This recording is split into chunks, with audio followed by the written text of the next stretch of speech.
These are the keys to the smallest one-bedroom apartment anywhere in Manhattan. But just because it's small doesn't mean it's bad. In fact, this place is actually really nice. It's got everything: laundry, dishwasher, and the finishes here are gorgeous. But is it too small? Could you live here? And if you can't, who should a place like this be for? Only one way to find out.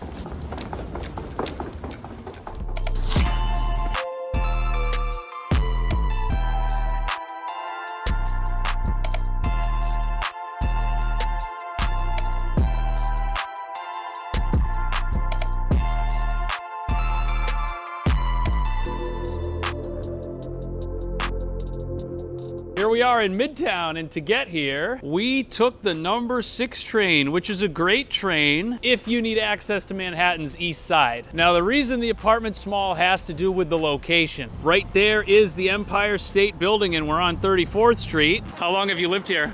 A little over a year and a half. I want to get my own apartment at some point. The apartment that we're about to see is really small, but it's $1,500 a month. That's it? You're not going to find that in this area. Like, you won't. Now, this neighborhood is loaded with bars and restaurants, which means living here is going to be a lot of fun. Over here's a tequila bar. In the summer, this place is absolutely packed. Over here's a local pizza place with heated outdoor seating. That's basically its own restaurant on the sidewalk. There's more pizza right here on the corner. I'm just not a fan of cauliflower. If you've got a sweet tooth, you can get some insomnia cookies. These have so much sugar in them, there's no way you'll fall asleep when it's bedtime. The flying cock. That's gonna mean different things to different people. Anyways, next to this is a Chinese restaurant and a sports bar. Look at that, they've even got TVs and heaters outside. That is awesome. They can't throw you out if you're already out eating on the street. For some reason, there's a Subway here. I mean, they've got to do better with the graphics. That doesn't look like anything other than rubber. But as a new real estate agent, Subway did keep me alive when I had no money. It's too bad inflation killed the $5 footlong. If you like junk food, there's a 7-Eleven, which also sells pretty much everything. Hey, what's up? Great. I appreciate that. Have a good one. But instead of junk food, why don't you just go to Trader Joe's? You'll live longer and you'll save money with their incredibly low prices. Across from that, there's a Bed Bath & Beyond. Does anyone care? Probably not. The Hummus Kitchen. I haven't been here myself, but I've heard it's really good. If you get bored here, that's gonna be self-inflicted. This is the street the building's on between 1st and 2nd Avenue. Over here on 2nd Avenue, you've got a bunch of little businesses along the side. Plus, you can look right at the Empire State Building. This one right here looks like a little cafe. And then across the street, you've got this diner, which has been here forever. It's actually pretty good. Try the French toast. And if empanadas weren't exotic enough for you, this place is dialing things up a bit. There's also Greek food and Italian food. And by Italian food, I mean pizza, but it's pretty good. Baby Bo's Cantina. Let's check out the menu and see what Baby Bo's up to. Enchiladas, burritos, tacos. That gets my vote. How do you like the neighborhood? I love it. I live on 34th and 1st. And why did you choose to get coffee at Panera Bread? Because they had a 3-month free subscription where you can get free coffee every day, so cheers. Now over here on the 1st Avenue side of the street, there's not much, but there is a Sweet Green where you can have vegetables coated in a layer of sugar, which is delicious. I love Sweet Green. Here we are at the building, and look at that, right across the street, you've got a park. It looks like there's basketball courts, and since there's no businesses on that side of the street, it's actually pretty quiet. Let's head inside and take a look.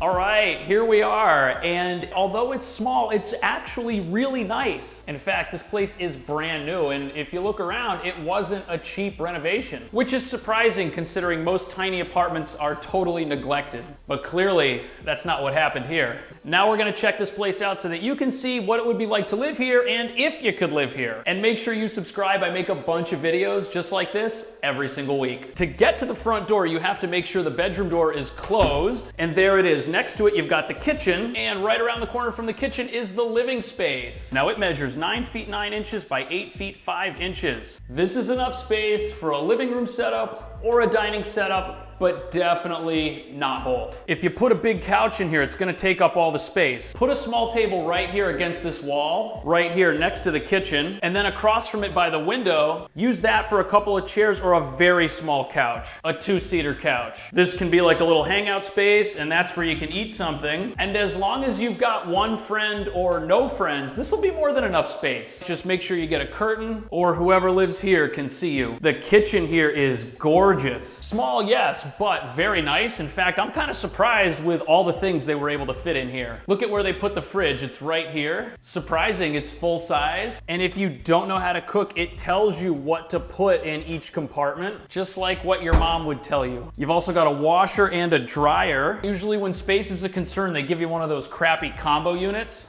Does it open all the way? Yes, it does, no problem. The stove has 4 burners. You've also got a microwave. And right down here, there's a dishwasher hidden away, along with this guy, which is a wine fridge. You can have a glass of wine with your one friend or by yourself. There's nothing wrong with that. The sink here is also nice and big. And there is a sink sprayer. Counter space, not exactly massive. Enough room to open a can of tuna or peel a banana, but definitely not both. And if you plug something in like a Keurig, forget it. You don't need a Keurig. Just go with drip coffee. It takes up less space and it tastes better. Cabinet space here is fantastic. And if you incinerate something on the oven, you will be happy that there's a fan so that you can air things out. Now let's see the bedroom. Now the fact that this is a 1-bedroom at this price is a miracle, even if it is a small miracle. The bedroom measures 7 feet by 8 feet 11 inches. Now, since the closet and the door to the bedroom are on this wall, your bed's gonna have to go against the window. I would get the smallest bed that I was comfortable with, because the more space that you have in here for other things, the easier it's gonna be to use this place. Let's check out the closet. It's actually pretty big. You can hang stuff on 2 different levels, and if you're a giant, you can put stuff up here like ugly Christmas sweater that you only wear once a year. But this is why you wanna get a small bed, because you're probably gonna wanna put some dressers or other storage solutions in here if this isn't quite enough for you. The bathroom here is fantastic.